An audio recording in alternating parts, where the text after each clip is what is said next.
स्वर्णिम भारत में सतो प्रधानता का सूर्योदय हुआ है। नव पर्व का प्रकाश चहुं ओर विद्यमान दिखाई दे रहा है। संपूर्ण और संपन्नता, प्रकृति की हर दिशा, भाग्य की दशा और काल के हर प्रहर में सर्वव्यापक है।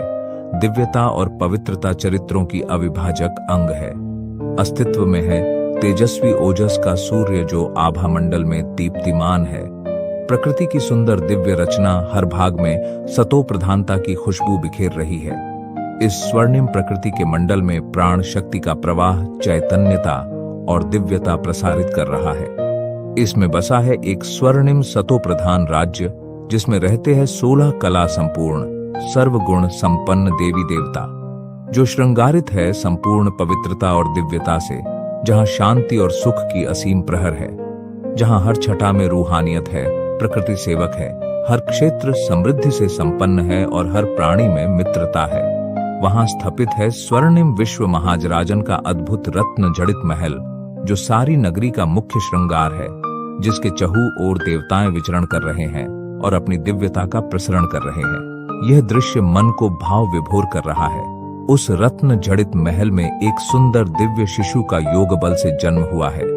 उस शिशु से तेज और अखंड दिव्यता झलक रही है, मानो सूर्य भी प्रलोभन करें, जैसे आकाश ने उसका श्रृंगार किया हो।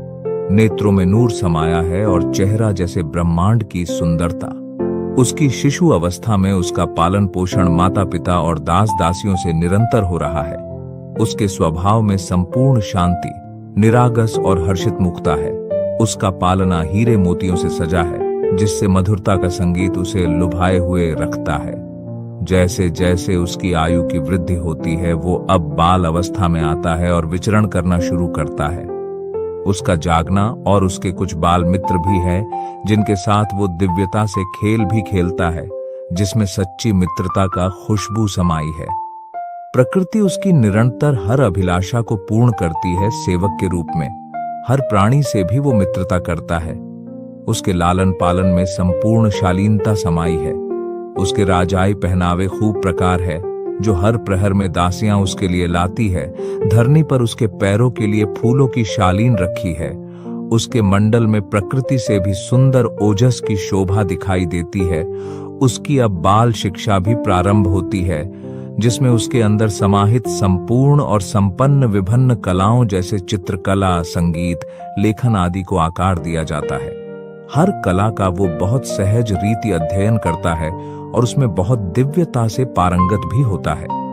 उनके भोज में 36 प्रकार के विभिन्न व्यंजन है, जिसमें परिवार के सब देवताएं साथ मिलकर भोजन करते हैं। लेकिन उसमें एक अनोखी विशेषता यह है कि उनकी आत्म अभिमानता में व्यंजन का कोई लोभ नहीं।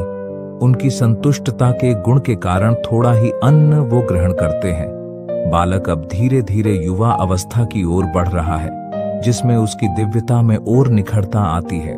उसकी रॉयल्टी की झलक और फलक चारों तरफ नाजों से फैल रही है।